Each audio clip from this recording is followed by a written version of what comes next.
The Spitfire, you put it on like a suit. It was wonderful. I think my preference is really for the Spitfire. When you got into a Spitfire, you felt a part of it.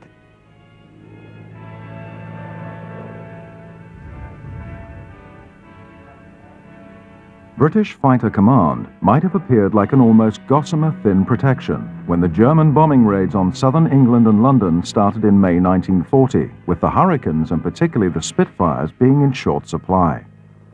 The people would owe a great debt to a handful of young, courageous fighter pilots who refused to accept the odds-on offer.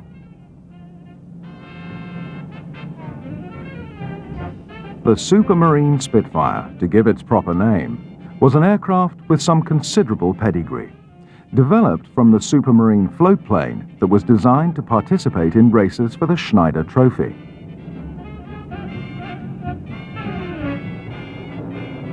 The small Supermarine Aircraft Company had two vital ingredients at their disposal: the designer, R.J. Mitchell, and the renowned Rolls-Royce engine. The combination proved one of the biggest successes in aviation, as the Supermarines dominated the Schneider Trophy races during the 1920s and 30s, setting new speed records at virtually every outing. The first victory came in 1927, when the S-5 reached a top speed of 280 miles per hour. In 1929, the famous S-6 repeated the victory and exceeded 328 miles per hour. And in 31, the S-6B, fitted with a Rolls-Royce engine, bettered 340 miles per hour during the race and achieved more than 400 miles per hour in a separate speed test. The Supermarine's pedigree, combined with an even better Rolls-Royce engine, the V12 Merlin, capable of producing at least 1,000 horsepower, was an ideal platform for developing a fast fighter plane. And the Spitfire Type 300, the prototype, was completed in 1936.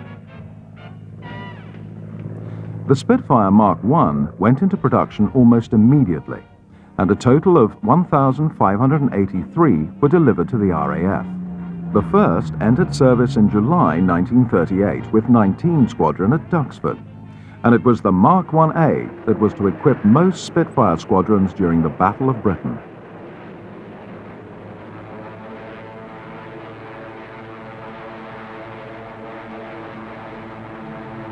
The 20s and 30s had been tense and contrasting decades. Charleston, Rudolph Valentino. Depression. Daring stunts, risking life and limb to make a crust, and the aeroplane doing the sideshow. In contrast, international air travel was becoming commonplace, the market being opened by companies such as Imperial Airways, that would transport their clients in some considerable comfort to exotic destinations throughout the globe.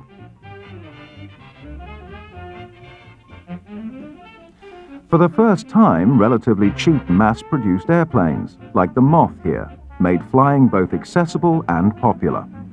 Flying clubs were established throughout Britain. Not unnaturally, a career in the Air Force became attractive to many young men. I joined in January 1936. I learnt to fly as a schoolboy at 15, 16. My father decided this enthusiasm I'd had as a child. I used to make and fly little model aeroplanes and so on.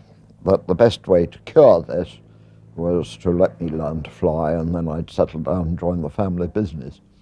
And so I learnt to fly, and then, without telling him, put in an application to join the Air Force, got some papers calling me for interview, and that was it, and I was in.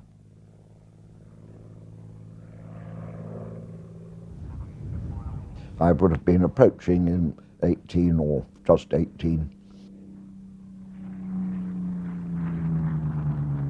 The young RAF pilots then enjoyed intensive training, first in the safe biplanes and later in faster monoplanes like the Gauntlet, the Hurricane, and from 1938, the Spitfire. I had joined the Air Force as a career. Not that I particularly wished to fight or anything, but I thought flying fighter aircraft and doing aerobatics was a wonderful way to live.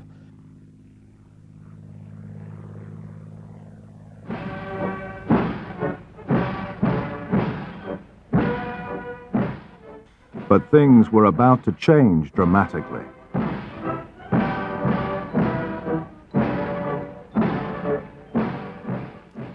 Quite contrary to the Versailles Treaty, Germany had been rearming at an alarming rate, and it must have been obvious to anybody, except the most gullible politician, that war was on the cards, particularly after the Austrian Anschluss and the subsequent invasion of Czechoslovakia.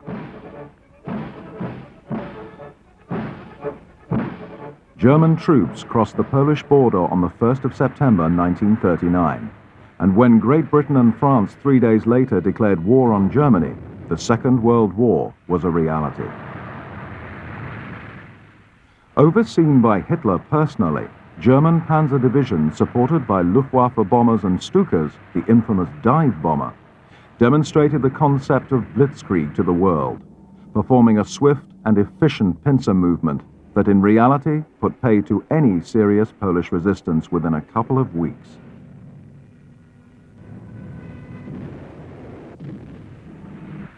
There was little activity after Poland, a calm period. The phony war lasted through to the 10th of May 1940, when two things changed. The Germans' offensive in the West, and Churchill replaced Chamberlain as British Prime Minister. The Allies were at war. We went to France when the balloon went up on the 10th of May. We started in Belgium. We operated from an airfield in Belgium, purely by day, went back to Biggin Hill at night. There was no backing there, it's absolute chaos. We were having to refuel our own aircraft from tins. We were having to hand start them on the starting handles because we had no mobile batteries. We couldn't get any real orders from anybody. Telephone lines were down, there was confusion. I think the Air Force headquarters was constantly on the move, falling back. And finally, of course, that all stopped, and the French thing was packed up.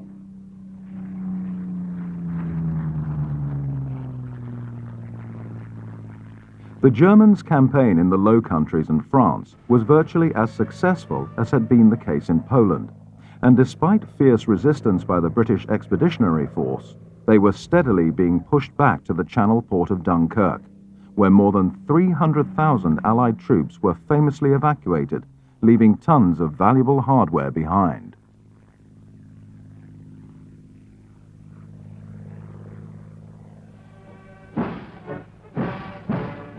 Eventually, German troops could parade through the L'Arc de Triomphe in Paris, and Hitler could contemplate an invasion of the British Isles.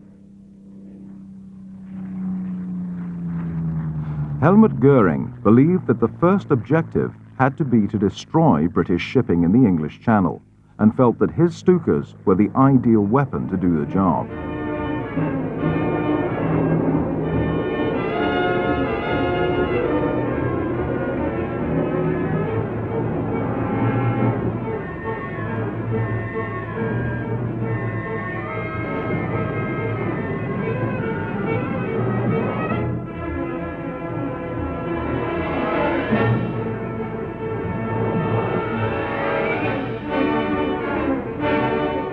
The Stuka squadrons did enjoy a great deal of success in the Channel, whilst the British forces were regrouping and preparing for the invasion that everybody knew was bound to follow.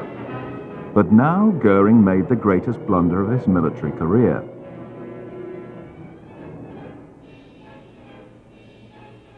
Whilst German forces were waiting for the signal, relaxing in northern France, Goering persuaded Hitler that his Luftwaffe could destroy all British resistance given half a chance, and his overconfidence in the aging Stukas made him deploy them strategically.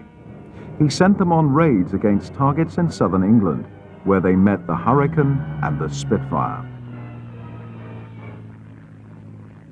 Well, I personally didn't come across Stukas until they did a raid on Dover one day, and it was a turkey shoot, literally.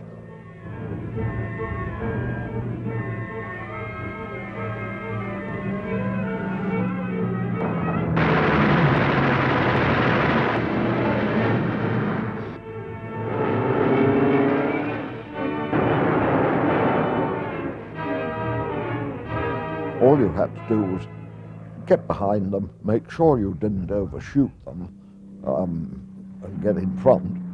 So you had to shut the throttle, and they'd got to pull out at the bottom, and there was a lovely plan view of an aeroplane. Lay on deflection, bang, no trouble at all.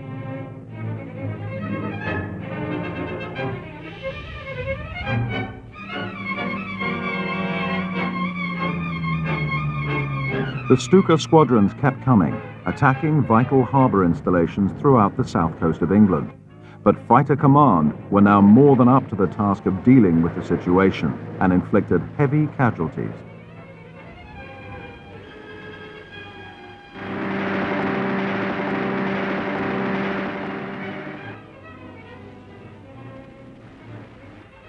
Ultimately, the Luftwaffe didn't achieve their objective. Supplies were still getting through, and the cost for the Germans was mounting.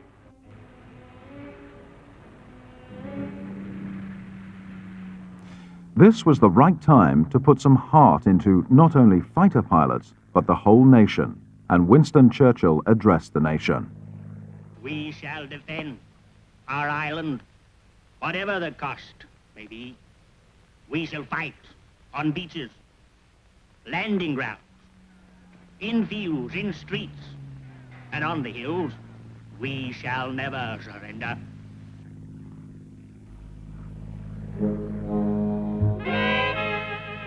And Great Britain was indeed preparing for the fight. The Home Guard was in intense training.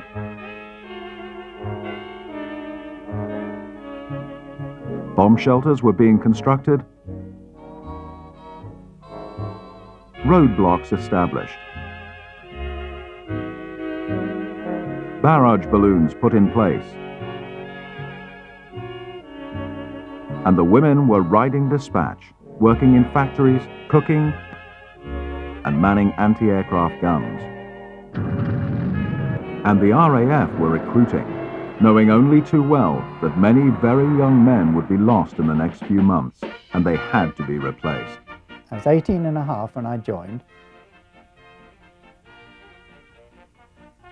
Well, I at the age of 19, and with the Battle of Britain sort of just beginning to start, I thought it was time that I did something about leaving my little job in the grocery trade and joined the Air Force. And I was fortunate enough in my sort of first interviews in July 1940 to be accepted. I knew I'd got to do something to help the war effort, and I didn't want to drown at sea, and I didn't want sticking with a bayonet, but I did know that if I flew in an aeroplane, there was a very good chance that I would descend from 20,000 feet in a spiral dive and hit the ground a bit fast, and that was a quick way out for me, and that's the way I want it in the end. Barely out of school, but prepared to commit themselves to a fight that was just beginning and with no immediate end in sight. Mast calling. Planes heard 3 miles southwest. Radar, listening posts, and observers were tracking the movement of incoming enemy planes. Then, scramble.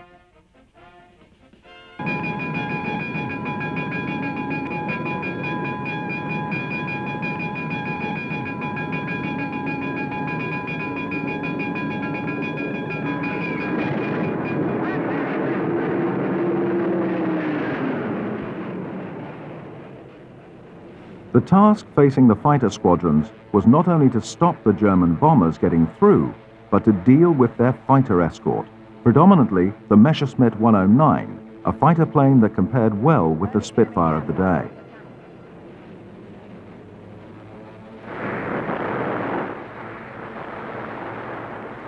There was some support from coastal anti-aircraft batteries, but the real fight was to take place in the air above the southern counties, and it was to become the most bitter air battle the world has ever seen. It was the beginning of the Battle of Britain.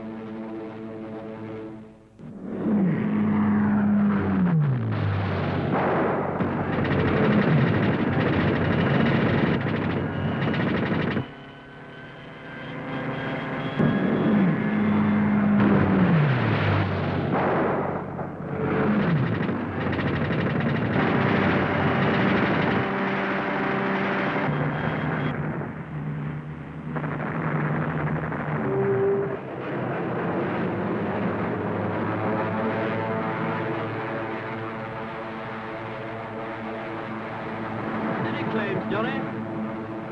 109 destroyed, Freddie, yes. Oh, good show. Inevitably, a number of German bombers made it through and unloaded their bombs on British airfields, but often to little effect, as the RAF had decided to disperse their planes wherever possible, hiding them. And of course, the Spitfires had a second chance to get at the German bombers on their way back. Proper planning was often difficult with limited resources. We were invariably launched late by the controller, who waited to see the build-up of the formation coming in on the early warning radar. And of course, what he was wanting to know was, is this a spoof raid to draw all my fighters into the air? And then it turns around and goes home, and so all my fighters are on the ground refueling when the main raid comes in, catches them all on the ground. So he waits to make sure that it really is a genuine raid, not a spoof, and then he launches you. So you're late. And we used to complain bitterly about this, that we were struggling for height at full throttle all the time, climbing up to try and get at these chaps up there, instead of having the advantage of being up there waiting for them. And it almost invariably happened, and so you had that disadvantage until you decided one thing that worked terribly well was take the bomber formation head on. And of course the Heinkels, for example, was, well, it was like a great greenhouse in the front end, with the bomb aimer sitting there and the pilot sitting, driving, looking around, and so on. They didn't like it much when they saw you coming head on with your guns all going. It put them off quite a lot, and it was very effective because, of course, you could hit the crew.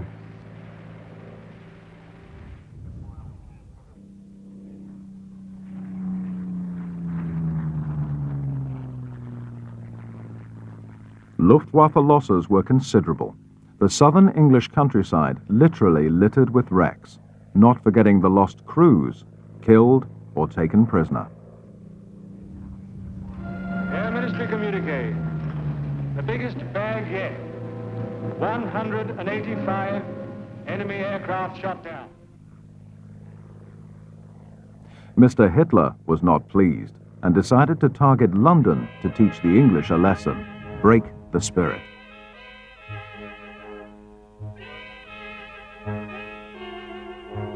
And now London prepares, evacuating the children to the safety of the countryside and blacking out the city.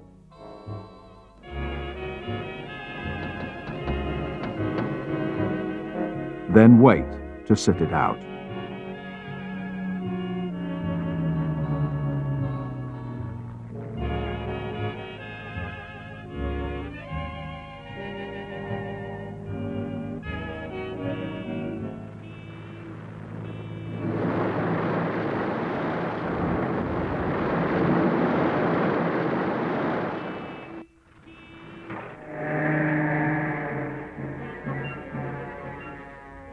Fighter Command's resources are now stretched to the limit, and the pilots have made more sorties without break than had ever been envisaged. But still, they had to face the onslaught. The danger of invasion was still very real. they carry on.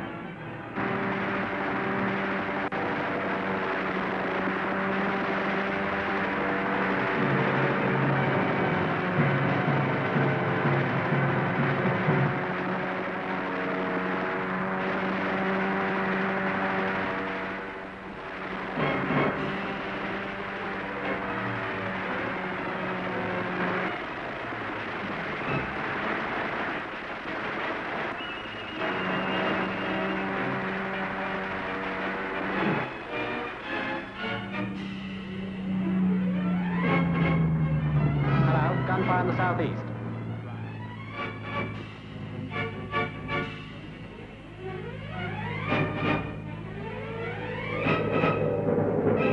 The German bomber squadrons arrive in unprecedented numbers and penetrate the British fighter defence and break through to the home counties and London. And the city goes underground.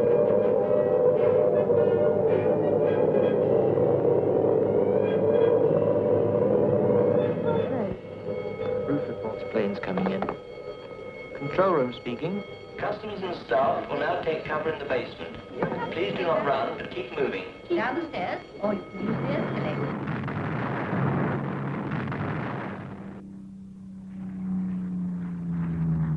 London is not directly a military target, but if the Germans can paralyze the city and the civil administration, they will have gained a considerable tactical advantage. But the city is fighting back in its own way. There is no choice, really, but to ride the attacks and survive. Doorstep. Oh, what a threat. Again, the fighter planes are ready to attack the Germans as they make their return journey. Bombers and fighter support are jumped upon from every conceivable angle. And somebody must keep score.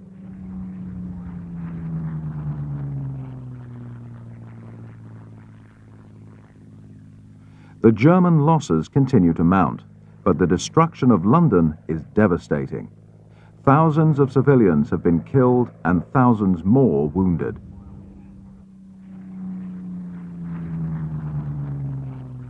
And the RAF also suffered considerable losses. Interestingly, of that pre-war squadron, nobody was actually killed. There were chaps shot down, they were burnt, they were wounded, but nobody was actually killed. All the people we lost were the new boys who arrived in the very early days of the war, and really, they hadn't got the background, they hadn't got the training, unfortunately there wasn't the time, and they were the ones who bought it in the main.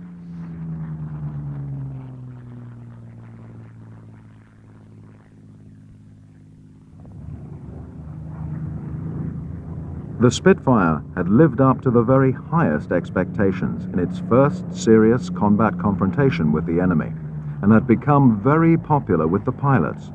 They all developed a special affection for the plane. The Spitfire to me was a very, very efficient, smooth airplane. It was fast, it was a little bit, I think it was a little bit more difficult to handle than the Hurricane, which I'd flown quite a lot of.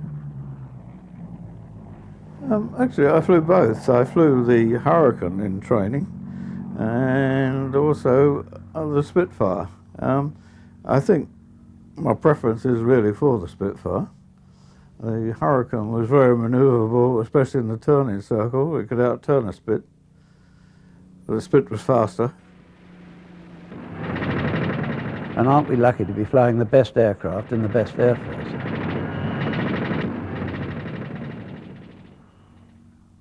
In Berlin, a furious Adolf Hitler summons Helmut Göring and demands not only an explanation, but a solution. We may not know the former, but the latter was night bombing. A final German attempt to defeat the stubborn British by air power alone is mounted. Though not at peak efficiency in the dark, the fighters are still there, and the anti-aircraft batteries protecting the city have been extended and now offer some considerable protection. Hostile raid, sir.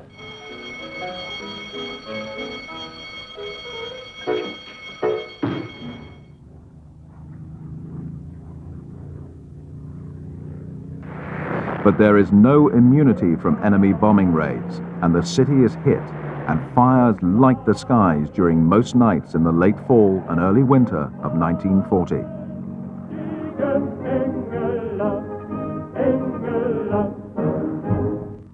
When the all clear is given, the citizens emerge from their lairs and carry on, just carry on. Good morning, Mr. Arms. Here's a nice water. Come on, Bessie.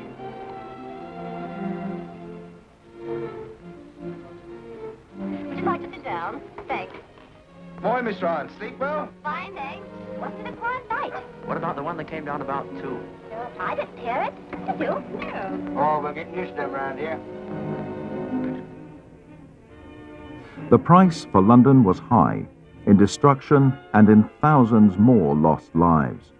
But the city survived thanks to the spirit of its people and the unrelenting efforts of the armed forces, not least the young men, boys, that flew the Hurricanes and the Spitfires.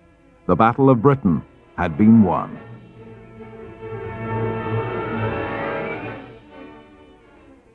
Never, in the field of human conflict, was so much owed by so many to so few.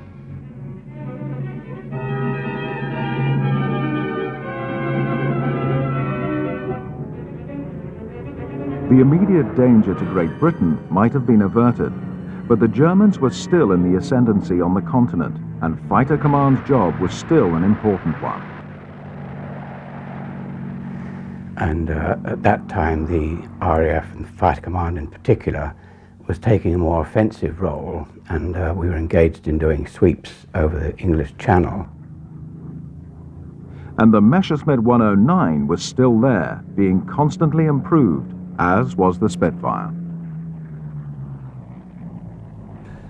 They started off and really very comparable in terms of performance, the Messerschmitt 109 and the Spitfire of the day. Then the 109 would get a slight technical advantage which would push it slightly ahead, which would probably be the instigation for our people at home to give us a slightly better advantage, and we leapfrogged in that sort of fashion. So really, there were times when the Spitfire was lagging behind in fighter terms.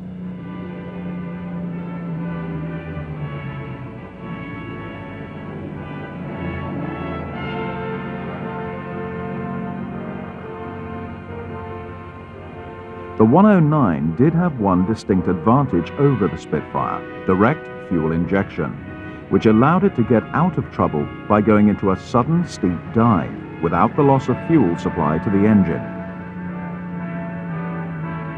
If we tried the same thing, we got a temporary starvation of fuel in the carburetor, and then the engine picked up in the dive. But by then, of course, you'd lost valuable space and time. He'd pulled away and you were left far behind. The only way you could combat that was do a half roll and pull the stick back, and then do an aileron turn down and you were still behind him.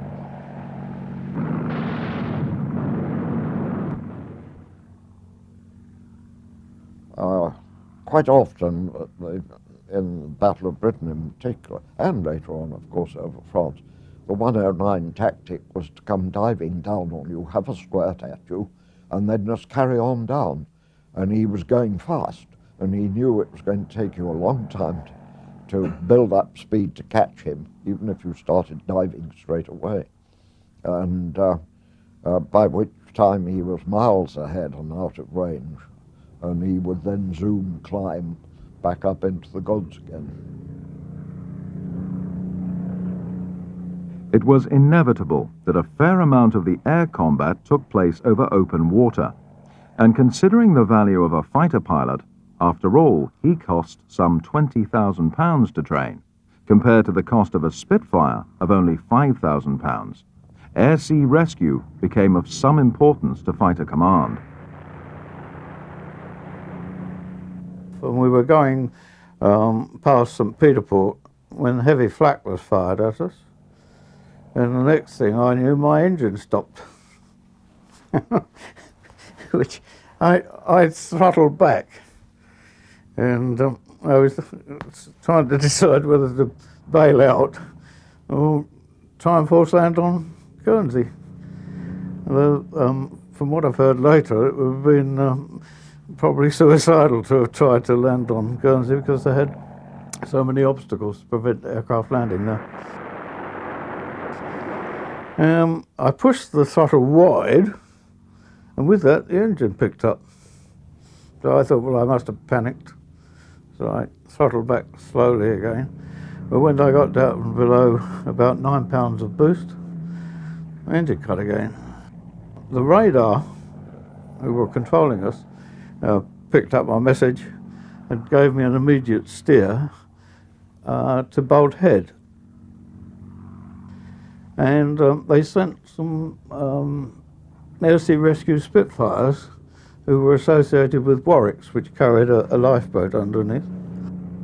A Spitfire ditching was not advised, and lots of chaps were killed.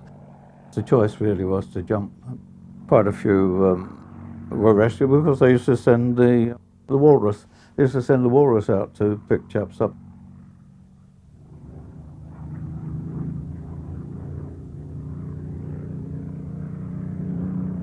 I do think that there are people that are bound to survive, or more likely to survive than others.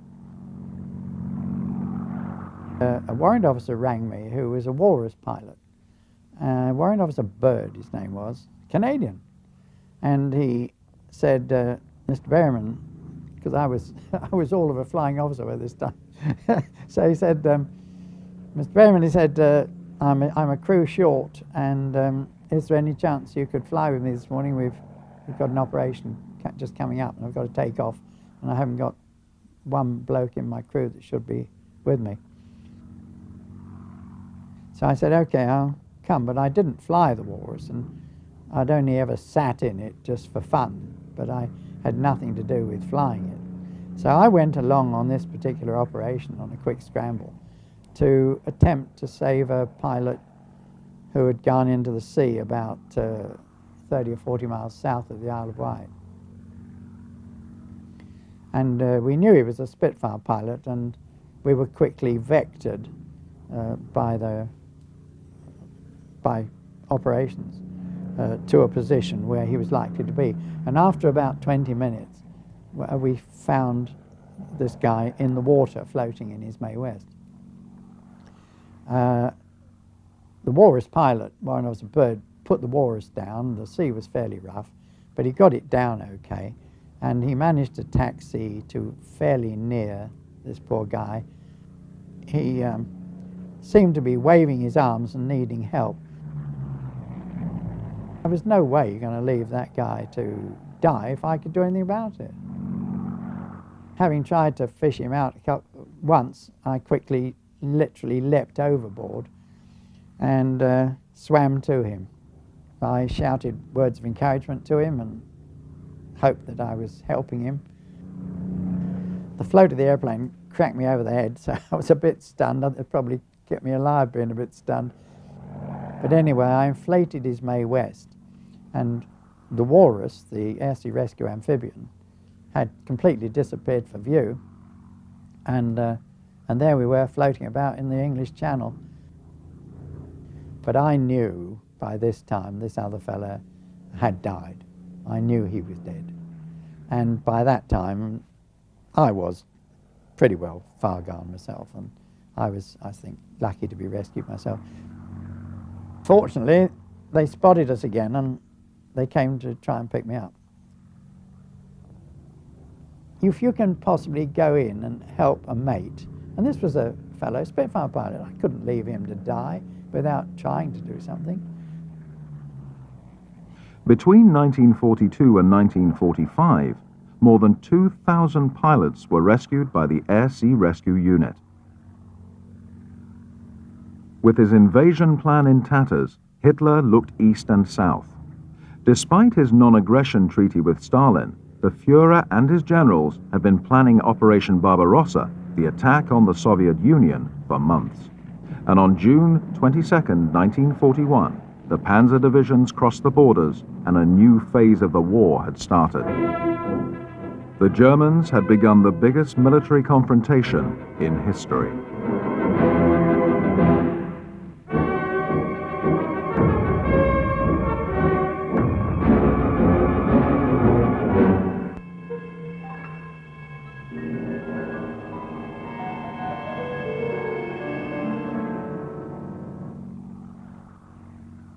In North Africa, General Montgomery and Field Marshal Erwin Rommel had embarked on what was to become a long and sustained struggle. The ultimate goal, the control of the Middle Eastern oil fields.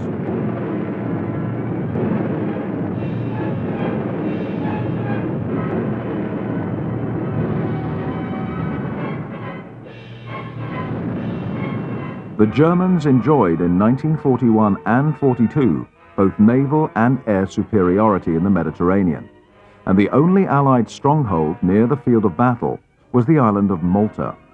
And the forces there needed all kinds of help, including fighter and photo reconnaissance planes.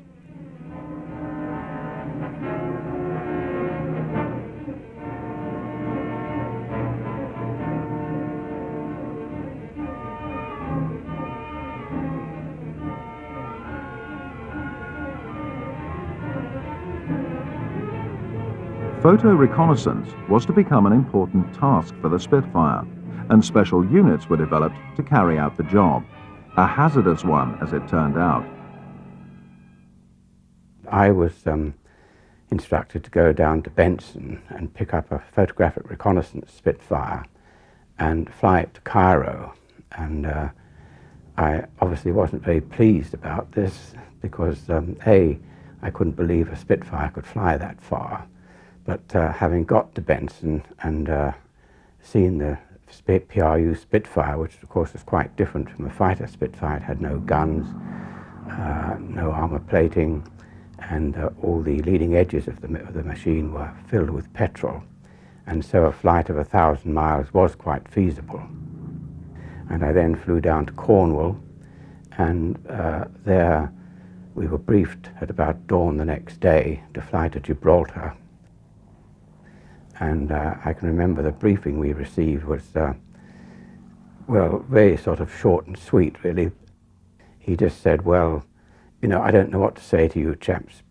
The track to Broadstairs is about 190, and when you get to Gibraltar, make sure you fire the colour of the day, because the Navy have never seen Spitfires before and are more likely to shoot you down than allow you to land.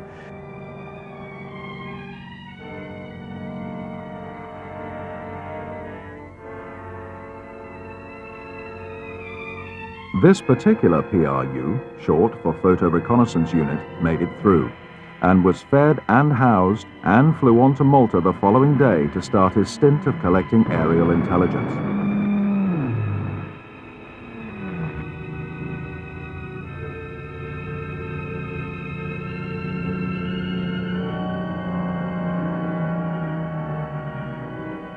Malta was literally an island under siege, and a thorn in the flesh of the Germans, who did their best to dislodge the Allied forces.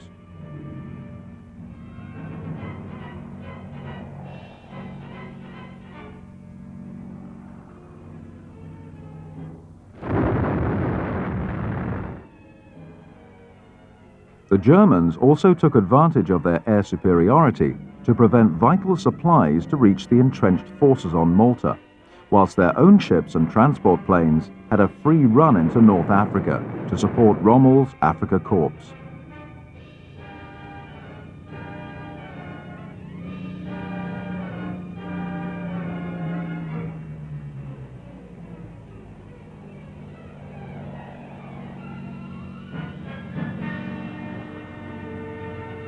The battle for Malta, the Allies' fight for survival in the Mediterranean, was to become second only to the Battle of Britain in magnitude.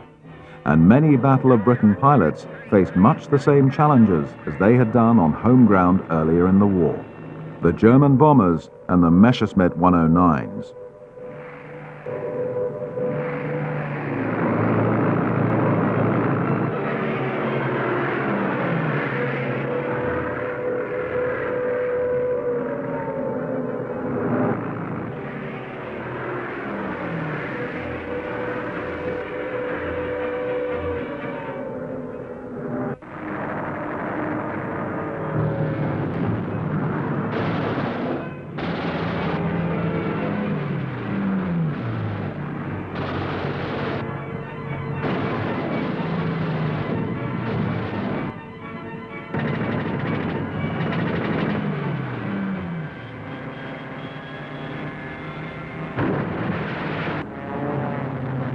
The airfield at Gibraltar had become a collection point for new Spitfires destined for Malta, but it was the last leg that would prove to be the most hazardous and by far the most costly.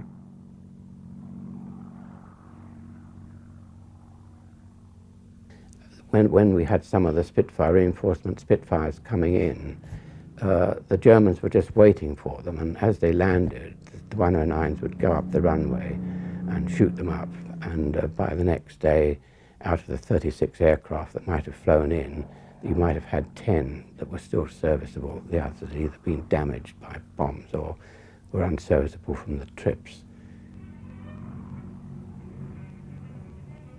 This was the environment in which the PRUs had to do their job: record enemy shipping, verify troop movements, building of airfields and other bases whilst being pursued by upset Germans.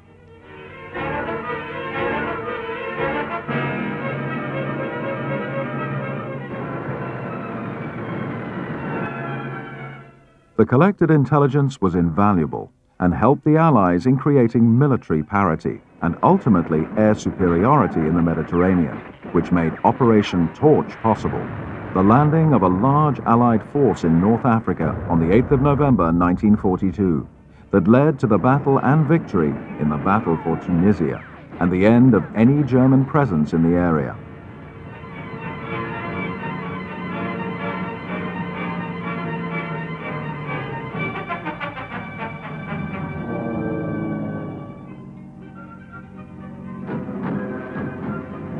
In Europe, an Allied invasion is becoming increasingly likely, and Fighter Command is keeping up the pressure, attacking harbour installations and troop and equipment trains. But without attracting the interest of German fighters, they were content playing a waiting game. Something had to be done. So I got the chaps together in the wing and said, no, we've got to somehow try and trick them into action.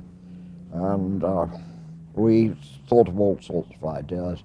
And the only one that was obvious was the old First World War one, that you put a decoy down. So we got 4 volunteers, one of whom was an Australian, and said, right, we will follow you round behind Paris, and we will sit 5,000 feet above you. And then suddenly they were jumped by about 10 109s. And the Australian in the decoy had got into a bit of a panic, and he switched his radio on and was shouting, for Christ's sake, come and give me a hand. I've got 4 of the bastards shooting at me. And his voice was getting high-pitched. You could sense the terror, virtually. My Australian number 2 came on the air. Very quiet, soft Australian voice saying, what's the matter, Harry boy? Are they picking on you?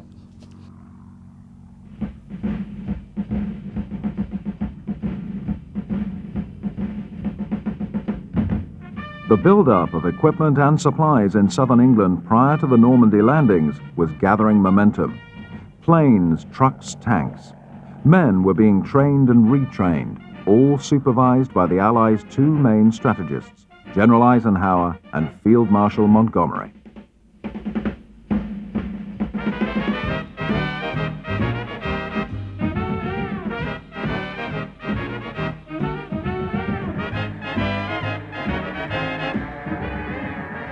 Spitfire squadrons were being kept busy. They were, amongst other things, given the task of attacking enemy communications and transport, bridges,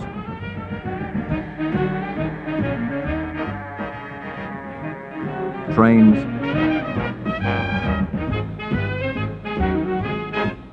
and, not least, airfields.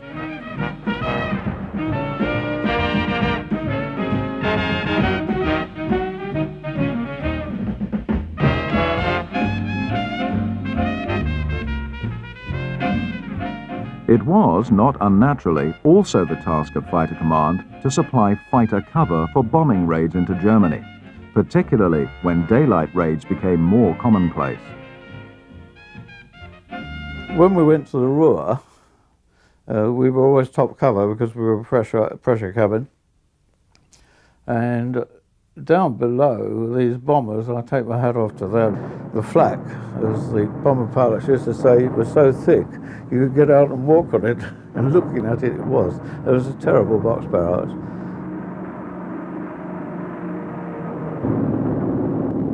The bombing raids were to continue to the last days of the war, but fighter support became less important, with the Luftwaffe running short of supplies, planes, and crews. The 6th of June 1944, D-Day, and more than 200,000 American and British troops landed in Normandy, first to establish a vital bridgehead and then to commence the long drive towards Germany. It was an operation that had been planned in the smallest detail and which succeeded beyond the Allied commander's greatest expectations.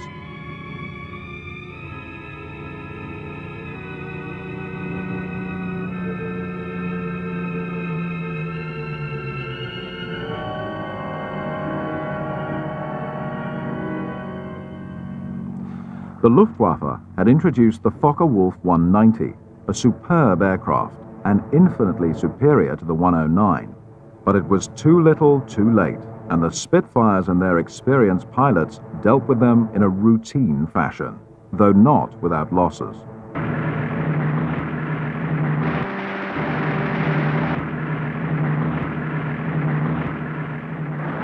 Torpedo bombing of German Navy vessels had been routine since 1942, but was virtually always carried out with fighter cover, a dangerous task, as it was the job of the Spitfire to fly anti-flak, trying to keep the German ack-ack off the bombers.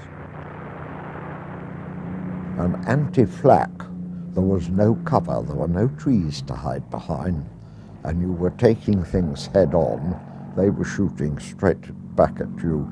An anti-flak, we used to draw lots as to who was to be the anti-flak squadron. And when we drew the short straw, I used to think, oh Christ, I wonder if I can cope with this, because this is going to be terrifying. The hail of metal these chaps throw at you from their ships, which you have to go straight through and far away, and hope that you can keep them occupied and let the torpedo boys get in there.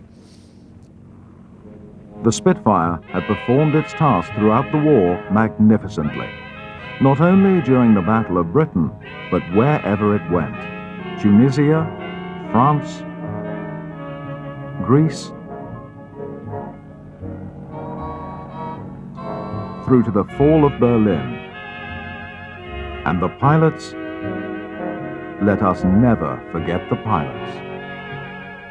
I knew, certainly by the beginning of 1944, that it was very, very doubtful whether I would survive the war. I knew that. I think the moment of real sorrow is really when you come back and find the empty bed. Well, you knew it wasn't going to happen to you. So when it happened, the chums, you went to the photograph of the squadron, which was hanging on the wall. Hadn't been framed, it was just one of these usual photograph things. And he said, "Ah, Christ, poor old Tom." So you got your pen and drew a couple of horns out of his ears, saying he's on the way down, too bad. In the mess, we used to virtually joke about it. I think we all of us probably strapped ourselves in and thought, well, he might get it, but not me. That's if you ever thought of it at all. I think you just accepted the fact that you would be back again. We were there. We were dispensable. We could be disposed of.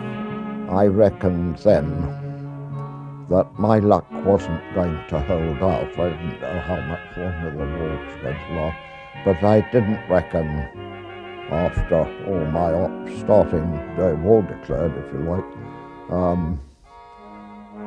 I didn't reckon my luck was going to hold out. It says, dear Mum and Dad, literally, I need to write a few words to say what a super mother and father you've been to me, and I thank you for everything you've ever done.